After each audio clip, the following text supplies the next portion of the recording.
Hey folks, what is going on? Justin Masson here with Nintendo Dads, and unfortunately,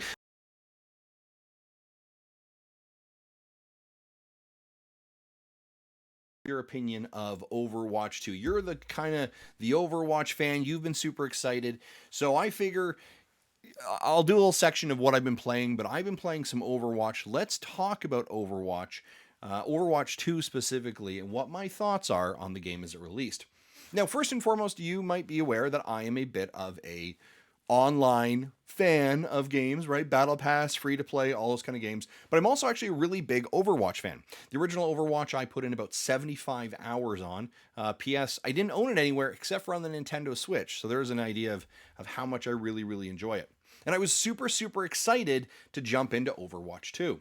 And I will say that overall, I'm very excited and pleased by what I'm seeing with Overwatch 2. Now, you can put aside all of the challenges that Overwatch has been facing since the launch.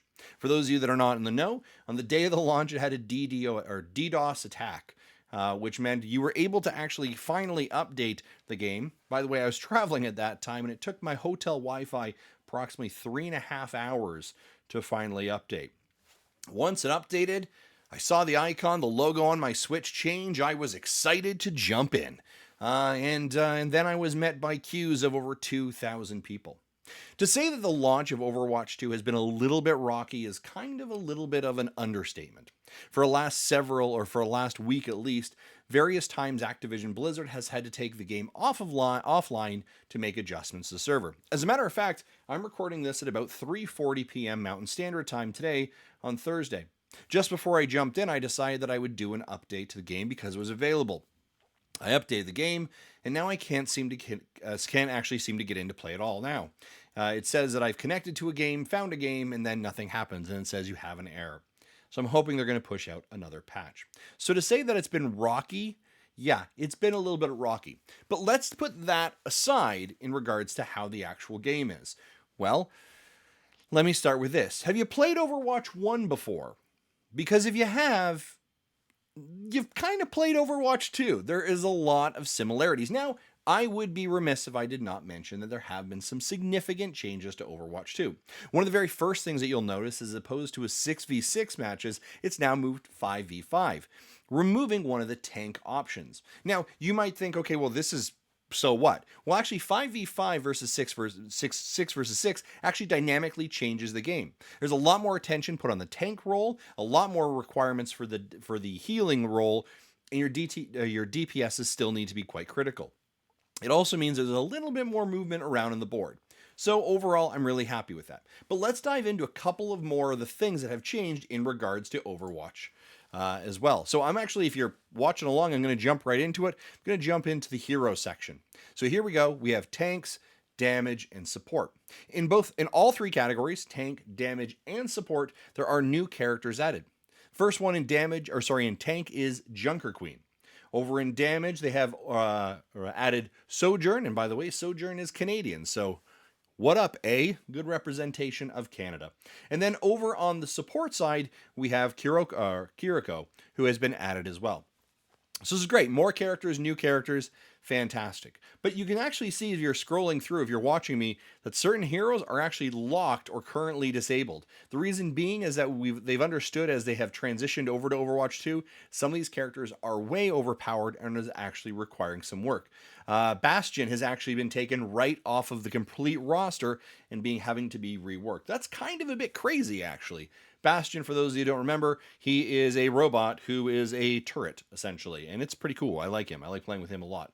But you'll see some of your familiar characters before, from D.Va, Winston, Tracer, Soldier 76, Bridget, Mercer, kind of all your returning characters. Now, one of the really cool parts about it is not only are they returning, but they've also actually had a change of character design as well.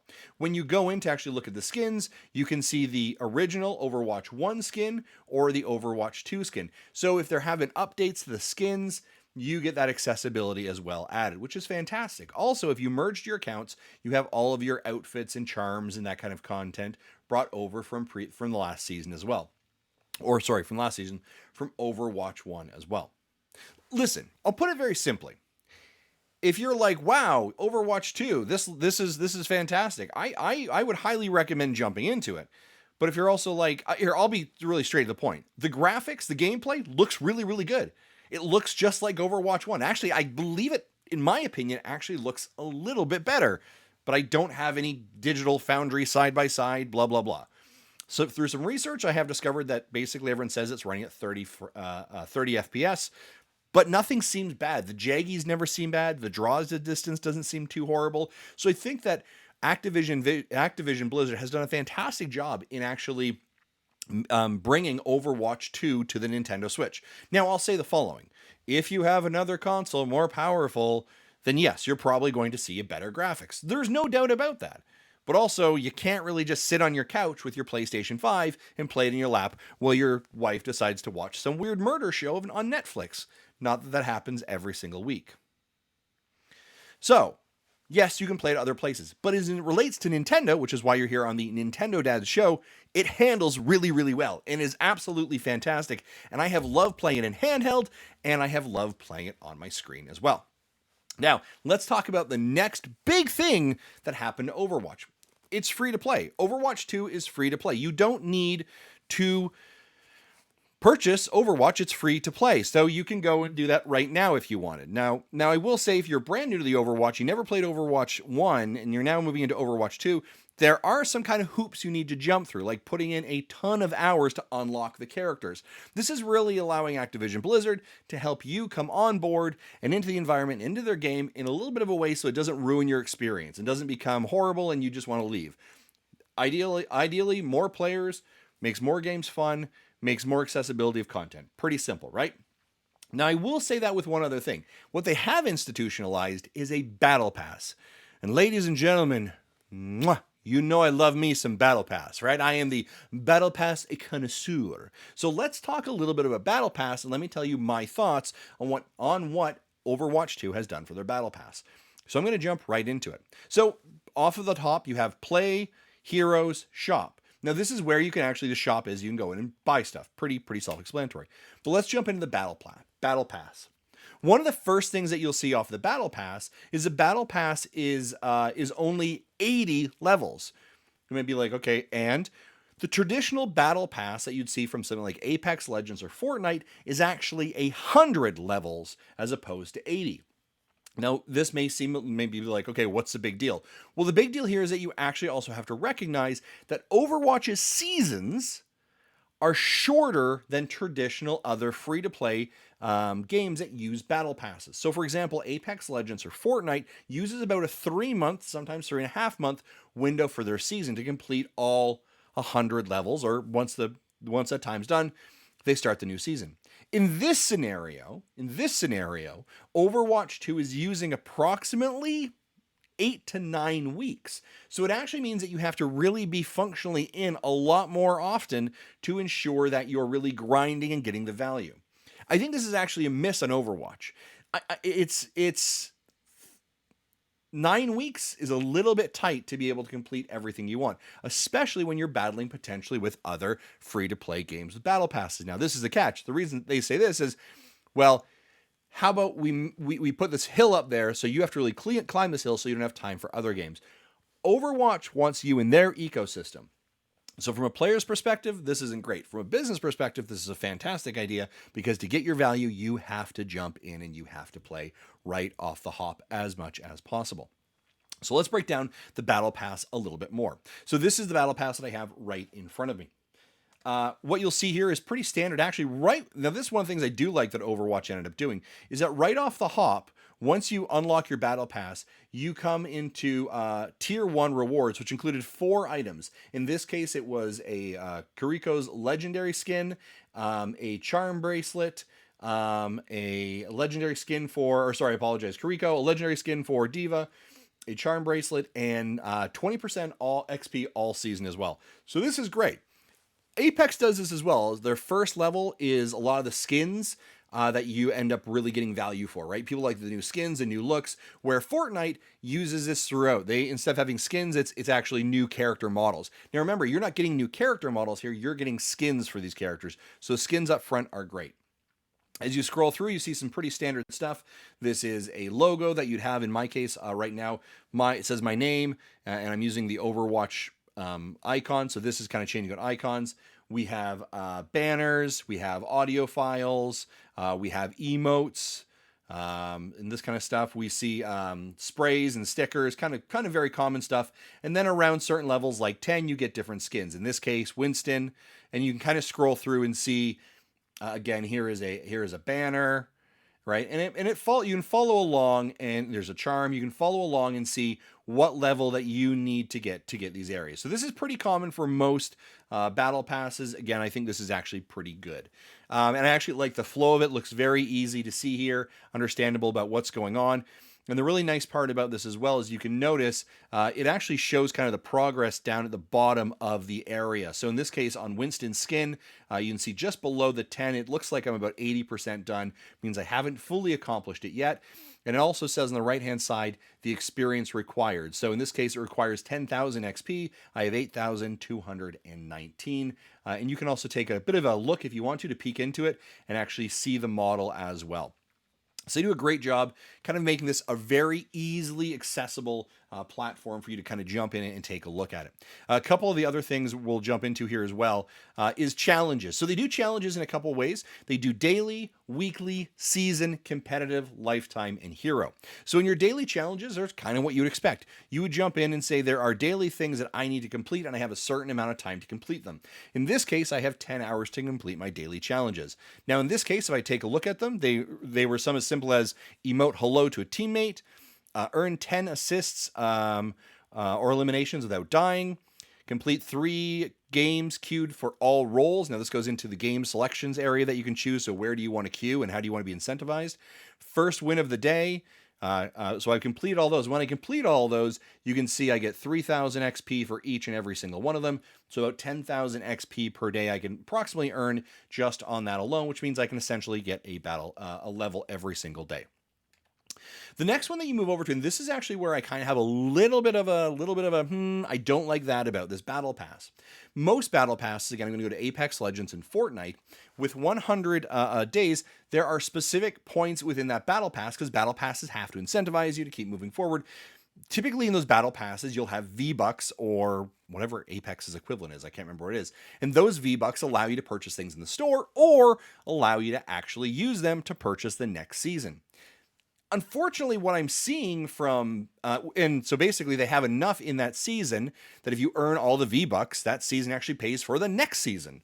It's kind of a great incentive, actually. So typically you actually might not need to pay anything for your next season. You can just kind of keep recycling the V-Bucks and going. The Overwatch 2 Battle Pass doesn't seem to have that at all. What they do have instead are weekly challenges. So if we see here in this, complete 4 weekly challenges, and if I complete 4 of them, I get 30 coins. If I complete 8 of them, I get 20 additional coins, and if I complete 11 of them, I get 10 coins, equaling 600 coins. Okay, cool, gotcha. That sort of makes sense. I get that. That's how I can get coins. Fantastic. Well, if the week only runs 8 to 9 weeks, you're only potentially using a weekly model, gaining somewhere between 480 to 560 coins every single season. The battle pass costs 1,000, whatever the currency here is for a battle pass. So you're going to be short every single time. I don't love that. I like the fact that you can basically earn currency to continue to get into your battle pass. This is sort of a way that what you're seeing from the micro. This, in my opinion, is where Activision is really leaning into the microtransaction part of Overwatch. This is the, hey, you've got 500 coins, you need 1,000 to do the next season to get to use a battle pass, so jump into the battle pass. Now, of course, you can play free to play and not use a battle pass, and I think, or not play using the battle pass, but I think you can just kind of unlock every couple of free ones potentially. To be honest, I don't know actually, because I just redeemed a battle pass, so I don't actually know. I'll have to check that next time. So this is a little bit of the microtransaction-y part that I'm not really super impressed with. Now, as you can see on the weeklies, there are ways to earn this. So here, playing to win, right? Playing to win, progress 7 out of 10. And if I Win 3 more games, I get 5,000 XP, which goes towards my battle pass, but also earns me some currency here as well. So these change every single week. You see, I have 4 days to complete these. These feel a little bit tough, to be honest, and I don't like the fact that they'll change out so quickly. When I look at this kind of list right here, if I'm being honest with myself and how I am as a player, I'll be able to complete maybe 4, maybe 5 of these, which means I'm not getting my full value of my 60 coins. I'll probably only be able to get 30, which again, if we use a model of 30 times 8 or 7, or sorry, 9 or 8, it's either 280 or, 270, basically 270, 240 coins I get. So I'm going to be short every single time. They do have season-long challenges as well. I always like these. These are great to look into. So you get points for these as well. So some wins in a Coliseum. They're basically a lot of them are certain locations. Some of them are using specials. Some of them are actually specific to actual characters. So in this case, earn 5 eliminations while buffed by Junker Queen's commanding shout. Never saw coming. Damage a hero with a return flight of your knife as Junker Queen. So there are some very specific ones as well. So you can see some progress. And actually, to be honest, for these, I actually finished 6 of these without even really kind of being deliberate about it. I was just like, oh, I completed that. Great. And I got XP for it, which is fantastic. There is a competitive side to it as well. I don't play in the competitive ranked zone because I am not a good competitive ranked Overwatch player. I like playing Overwatch for fun and enjoy it. But this is I may jump in there for a couple, but listen, if I'm on your team in competitive, you're probably going to lose. All right? I'm just going to be real honest with you. But I also recognize that we have to recognize that there are various levels of players that come into Overwatch. We do understand that there are people who are brand new, casual players, there are seasoned players, and then there are competitive players, and then there's kind of the Overwatch League itself. Remember, Overwatch League is a esports competitive league that actually has teams and all this kind of stuff as well, and you can actually brand your local team's colors on your characters here as well. They do a great job of that. But if you're competitive, that probably ain't for me. So a competitive player may have a very different opinion of all this as well. Then there are actual lifetime goals here as well that you can earn additional badges. Win Strike Commander Chase. Win 20 games as Sojourn, and you get a Canadian Maple Leaf. You bet your bottom dollar. Bet your bottom dollar, eh? That I am definitely going to be trying to get that as well. They also have hero challenges. Most challenges cannot be completed. There are no challenges yet available there. So overall, Overwatch 2 and the Battle Pass, I'm happy with. I'm happy with Overwatch 2, and I think you should jump into it. There are some parts of it that I'm not super pleased with. Blizzard and Activision have to kind of get their servers sorted out. They're getting better, and I would say after the Tuesday incident and people all jumping online and trying to create content, really this weekend or this last weekend is really when it began to open up. I can get into a game pretty easily now with no queue, which is fantastic. Again, presuming the server works, because right now we're having an issue. Now, what Overwatch or what the folks over at Activision Blizzard have done is that they have recognized that there are some challenges. So if you are an Overwatch player and you log in, I think between October 25th and December 4th, you get a free skin, a free charm, and they are going to host double XP weekends to allow individuals the ability to catch up and complete their battle pass as well. So I think that is fantastic. And then we're going back to the other component of it, which is the monetization. There is a shop. Now remember, loot boxes are gone now from Overwatch. That does not exist, but there are shops. And you can actually see, of course, you can buy bundles of, here's the blue steel bundle. Right, for $1,000 you can get this skin, right? Or you can jump into this bundle too, where you get some skins, right, and some coin charms as well. Now I have 2,000 points here due to the fact that I bought the watch point pack, and so I got my Battle Pass, and I got 2,000 points. Those 2,000 points, I'm not going to spend them in the shop. I'm going to spend them on Battle Pass. That's how I'm going to end up doing it. You can actually see here is the Battle Passes if you want to jump in. So Premium 1, which is what I have at season, this is season 1, is 1,000 points. And they can show you exactly what you end up getting there. So you're very aware of... So premium battle, this is upgrading the premium battle pass. The normal battle. Yeah, there we go. So you can also pay premium, where you pay an additional a bit of coin and goes all the way to the 20 tiers. Not uncommon for people for that as an offering. I believe it was actually Apex when they came online. When you bought their on Nintendo Switch and you bought their season when they came online with their battle pass, you jumped ahead, I think, to like level 40. So you got everything from 1 to 40 as well. Whether that's what's going to happen to Overwatch, not 100% sure as well. But this is the shop that you can go in there and spend money if you want to as well. This is, again, their currency or their monetization. The shop here is where you can also buy skins for leagues and which teams you represent and that kind of stuff. So that is sort of how Overwatch ends up working. So let me finish this off by saying what are my thoughts or what are my final thoughts on Overwatch. I really enjoy Overwatch. Originally enjoyed Overwatch, continue to enjoy Overwatch 2. I'm excited to jump into it. If I'm being very honest, Overwatch 2 has actually pulled me away from Apex Legends. I've always really enjoyed Overwatch. Now, I will say that with a caveat to the right. What has happened by Activision Blizzard, Bobby Kotick, all of that kind of garbage, trash, don't like that at all. That's horrible. But what I do know is there are a lot of hardworking individuals who have put time and energy into creating a game for people to play and enjoy. And I think they're excited for Overwatch to come to fruition. If you've never played Overwatch, I think now might be the time for you to jump in. And I know that I am super excited to play Overwatch 2 during my Extra Life stream coming up as well. Folks, that has been my breakdown of Overwatch 2. Let me know in the comments below. Do you agree with me, disagree? Who is your favorite main? Who do you play as?